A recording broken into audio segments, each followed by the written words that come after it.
안녕하세요, 여러분. 오늘은 아주 특별한 책 한 권을 소개해 드리려고 합니다. 바로 허먼 멜빌의 모비딕입니다. 모비딕? 그거 그냥 흰 고래 잡으러 가는 이야기 아닌가요? 많은 분들이 이렇게 생각하실 텐데요. 과연 정말 그럴까요? 오늘 우리는 이 거대한 소설 속에 숨겨진 비밀을 파헤쳐 보려고 합니다. 재미있는 사실 하나 알려드릴까요? 모비딕이 처음 출간됐을 때 어떤 도서관에서는 이 책을 문학 코너가 아닌 수산업 코너에 꽂았다고 합니다. 웃기지 않나요? 그렇다면 왜 이 수산업 책이 지금 우리에게 중요할까요? 그 이유를 지금부터 하나씩 알아보겠습니다. 먼저 모비딕의 핵심 개념들을 살펴볼까요? 첫째, 백경으로 불리는 흰 고래 모비딕입니다. 이 고래는 단순한 동물이 아닙니다. 그것은 인간이 도저히 이해할 수 없는 자연의 힘 혹은 신의 존재를 상징합니다. 둘째, 에이에브 선장입니다. 그는 모비딕에 의해 다리를 잃은 후 복수심에 사로잡혀 광기 어린 추적을 시작합니다. 에이에브는 인간의 오만함과 집착을 대표하는 인물이죠. 마지막으로 화자인 이슈메일입니다. 그는 이 모든 사건을 관찰하고 전달하는 역할을 합니다. 이슈메일을 통해 우리는 이 이야기를 객관적으로 바라볼 수 있게 됩니다. 이 세 가지 요소가 어우러져 단순한 고래 사냥 이야기가 아닌 깊이 있는 철학적 탐구로 발전하게 되는 것입니다. 하지만 잠깐, 그래도 19세기 소설이잖아요. 현대를 사는 우리와 무슨 상관이 있나요? 라고 생각하시는 분들이 계실 것 같은데요. 놀랍게도 모비딕은 현대 문학의 선구자적 역할을 했습니다. 이 책의 실험적인 서술 방식과 깊이 있는 심리 묘사는 20세기 모더니즘 문학의 길을 열었다고 평가받고 있습니다. 그럼 이제 모비딕의 주요 개념들이 어떻게 연결되는지 살펴볼까요? 에이에브와 모비딕의 관계는 인간과 자연의 대립을 상징합니다. 에이에브의 집착적인 추적은 자연을 정복하려는 인간의 오만함을 보여주죠. 반면 모비딕은 인간의 힘으로는 도저히 제어할 수 없는 자연의 위대함을 나타냅니다. 이슈메일은 이 두 존재 사이에서 중립적인 관찰자 역할을 합니다. 그의 시선을 통해 우리는 에이에브의 광기와 모비딕의 신비로움을 동시에 경험하게 되죠. 이 세 요소의 상호작용을 통해 멜빌은 인간의 한계와 자연의 위대함, 그리고 그 사이에서 균형을 찾아가는 지혜의 중요성을 강조하고 있습니다. 그렇다면 이런 19세기 소설이 현대를 사는 우리에게 어떤 의미가 있을까요? 예를 들어 에이에브의 집착은 현대 사회에서 우리가 겪는 업무 스트레스나 성공에 대한 강박과 맞닿아 있습니다. 우리도 종종 흰 고래라는 목표를 향해 맹목적으로 달려가다 주변의 소중한 것들을 놓치지 않나요? 또한 이슈메일의 여정은 자아 찾기의 과정과 유사합니다. 그가 겪는 고난과 깨달음은 우리의 성장 과정과 닮아있죠. 지금까지 우리는 모비딕이 단순한 모험 소설이 아니라는 것을 알아보았습니다. 이 작품은 인간과 자연의 관계, 집착의 위험성, 자아 찾기의 여정 등 깊이 있는 주제들을 다루고 있죠. 이제 모비딕의 더 깊은 차원을 살펴볼까요? 먼저 이 작품의 상징성에 대해 이야기해 볼까요? 흰고래 모비딕은 단순히 하나의 의미로 해석되지 않습니다.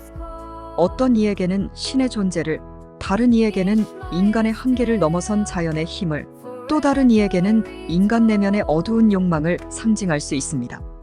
여러분에게 모비딕은 어떤 의미인가요? 잠시 생각해 보시기 바랍니다.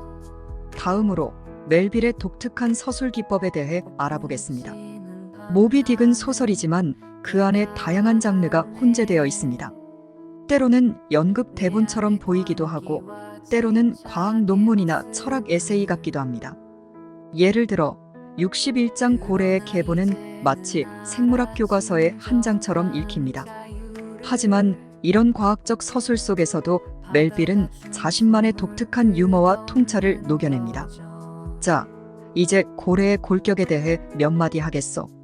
하지만 그 전에 잠깐 내 파이프에 불을 붙여야겠어. 이런 식의 서술은 당시로서는 매우 파격적이었고 이는 후대 작가들에게 큰 영향을 미쳤습니다.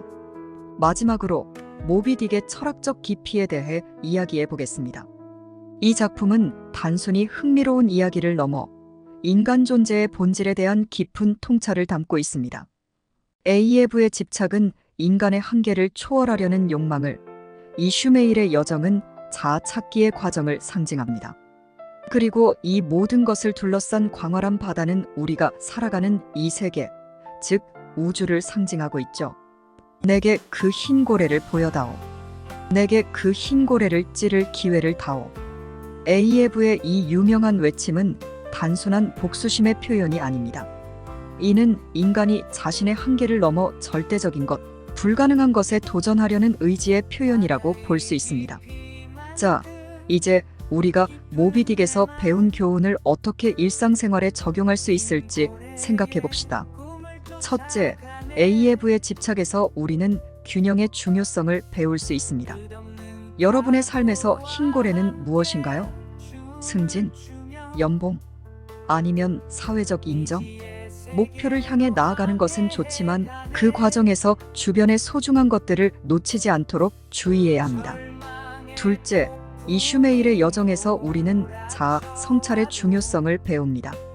매일 저녁 10분이라도 시간을 내어 그날 있었던 일을 돌아보는 습관을 들여보는 건 어떨까요? 이는 우리의 삶을 더 풍요롭게 만들어줄 것입니다. 셋째, 모비딕이 상징하는 알 수 없는 것에 대한 경외심을 갖는 것입니다. 우리는 모든 것을 통제할 수 없다는 사실을 인정하고 때로는 불확실성을 받아들이는 법을 배워야 합니다. 마지막으로 멜빌의 서술 방식에서 우리는 다양성의 가치를 배울 수 있습니다. 한 가지 관점에 얽매이지 않고 다양한 시각으로 세상을 바라보는 연습을 해보는 건 어떨까요? 이런 방식으로 모비딕의 교훈을 일상에 적용한다면 우리의 삶은 더욱 풍요롭고 의미 있어질 것입니다. 오늘 우리는 모비딕이라는 거대한 문학의 바다를 항해해 보았습니다.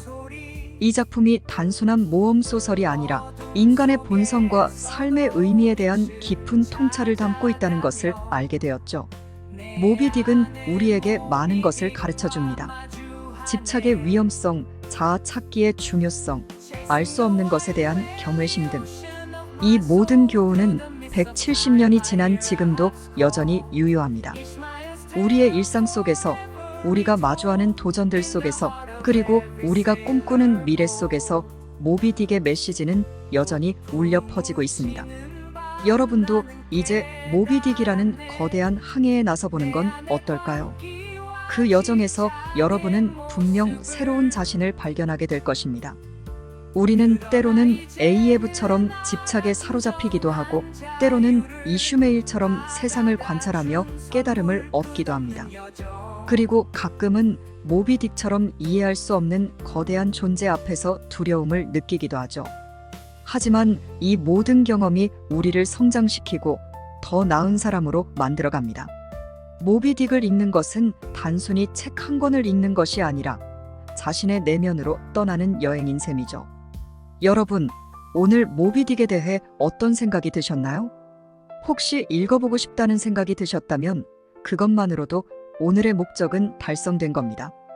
마지막으로 여러분의 인생에서 흰 고래는 무엇인지 한번 생각해 보시기 바랍니다. 그리고 그것을 추구하는 과정에서 균형을 잃지 않도록 주의하세요.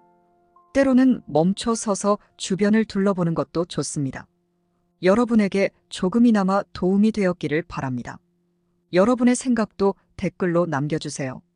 모비딕에 대한 여러분만의 해석이 있다면 더욱 좋겠습니다.